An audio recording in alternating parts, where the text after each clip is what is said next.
Assalamualaikum warahmatullahi wabarakatuh. Hai guys, jadi kali ini aku mau bercerita tentang salah satu tokoh ilmuwan muslim di mana beliau ini menemukan aljabar guys.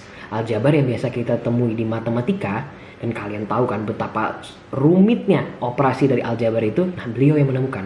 Lalu beliau juga menemukan angka-angka yang sekarang kita kenal guys, seperti 1, 2, 3 dan seterusnya, khususnya angka 0 guys. Jadi kalian penasaran kan siapa sih sebenarnya yang nemuin semua ini? Tanpa berlama-lama langsung aja kita lanjut ke videonya.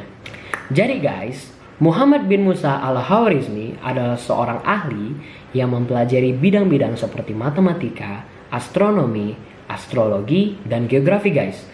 Nah, beliau ini, al-Khwarizmi ini berasal dari Persia. Nah, dari ilmu-ilmu tersebut al-Khwarizmi mempelajari matematika. Seperti yang kita ketahui matematika seperti apa kan guys. Nah, matematika itu sebenarnya berasal dari bahasa Yunani guys. Diambil dari kata matema yang artinya pengetahuan, pemikiran, ataupun pembelajaran. Dan biasanya orang juga mengatakan ini sebagai ilmu hisab, di mana ilmu ini mempelajari hal-hal seperti besaran, struktur, ruang, ataupun perubahan. Ada juga orang yang bilang ilmu ini adalah ilmu eksak atau ilmu pasti guys.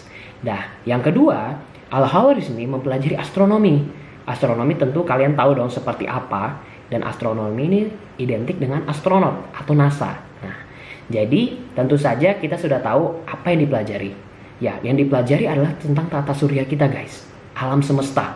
Nah, jadi al-Khwarizmi ini mempelajari yang namanya ilmu bintang ataupun ilmu falak. Nah, itu nama lainnya guys. Jadi ilmu bintang itu jadi mempelajari hal-hal seperti planet, komet, terus bintang tentunya ya kan. Terus mempelajari juga fenomena-fenomena alam. Nah, fenomena-fenomena alam yang terjadi di luar atmosfer bumi guys. Nah, yang ketiga guys, al-Khwarizmi ini mempelajari tentang ilmu astrologi. Astrologi itu apa sih guys? Jadi, ilmu astrologi adalah ilmu yang mempelajari tentang keberadaan manusia berdasarkan posisi ataupun gerak-gerik relatif dari benda-benda langit guys, seperti matahari, planet, bulan, ataupun lunar node guys. Yang terakhir guys, al-Khwarizmi ini mempelajari tentang ilmu geografi. Jadi ilmu ini adalah ilmu yang mempelajari tentang lokasi serta persamaan dan perbedaan dari suatu variasi keruangan atas fenomena fisik dan manusia di atas permukaan bumi. Al-Khwarizmi ini lahir sekitar tahun 780 di Khwarizm. Khwarizm ini sekarang dikenal dengan nama Khiva yang berada di Uzbekistan, dan wafatnya itu sekitar tahun 850 guys di Baghdad. Nah, Baghdad ini merupakan ibu kota Irak, di mana Baghdad ini juga merupakan kota terbesar kedua di Asia Barat Daya setelah Teheran guys. Nah, karena ada pada tahun 2003 dilakukan research, diperkirakan populasi yang berada di kota Baghdad ya, berada di Baghdad itu sebanyak 5.772.000 penduduk guys. Nah, dan Baghdad pun pernah menjadi pusat peradaban Islam. Al-Khwarizmi ini hampir sepanjang hidupnya bekerja sebagai dosen di kota Baghdad di suatu sekolah kehormatan yang didirikan oleh seorang khalifah pada masa dinasti Abbasiyah yang bernama Khalifah Bani Abbasiyah Al-Ma'mun.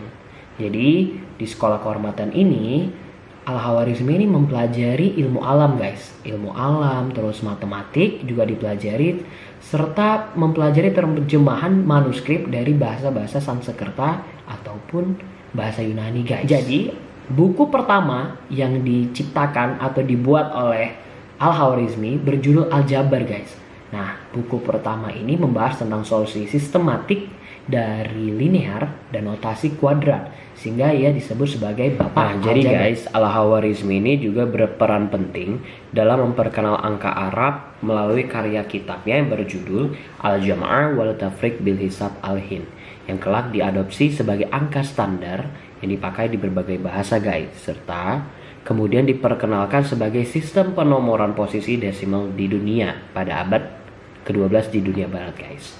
Nah, beliau juga merevisi dan menyesuaikan geografi yang dikemukakan oleh Ptolemus, sebaik mengerjakan tulisan-tulisan tentang astronomi dan astrologi.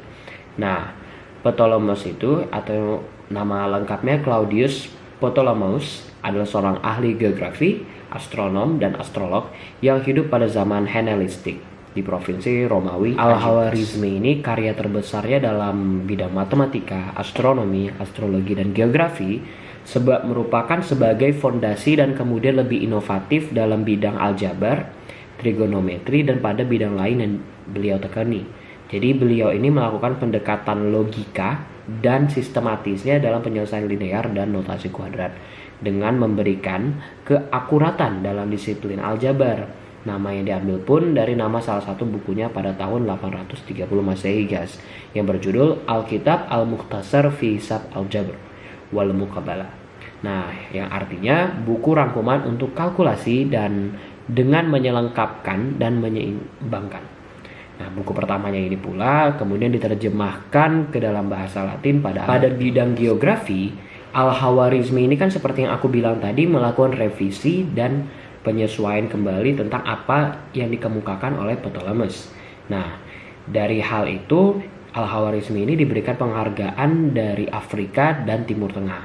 Nah, salah satu buku besarnya yang menjelaskan tentang geografi ini berjudul Kitab Surat Al-Ard, yang artinya pemandangan bumi, di mana memperlihatkan isi bukunya nih guys, koordinat dan lokasi dasar yang diketahui dunia dengan berani mengevaluasi nilai panjang dari Laut Mediterania dan lokasi kota-kota di Asia dan Afrika yang sebelumnya diberikan oleh Ptolemus. Selain itu, Al-Khawarizmi mengepalai konstruksi peta dunia untuk Khalifah Al-Ma'mun dan berpartisipasi dalam proyek menentukan tata letak di bumi bersama 70 ahli geografi lain untuk membuat peta yang kemudian disebut Ketahuilah Dunia.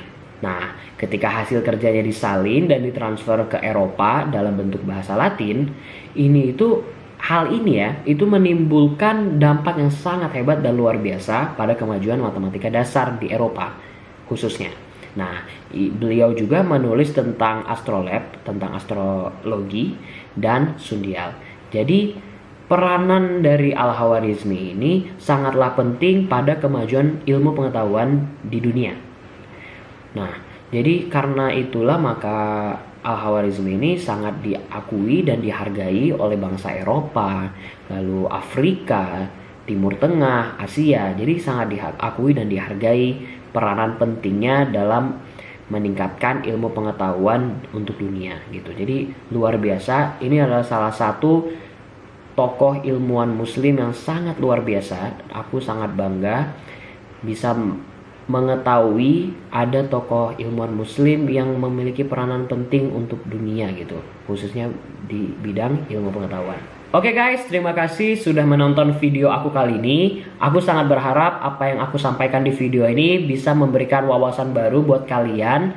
Jika kalian ingin mengetahui lagi tentang tokoh-tokoh muslim lainnya, pastikan untuk menonton video aku dan subscribe channel ini yang insya Allah bermanfaat.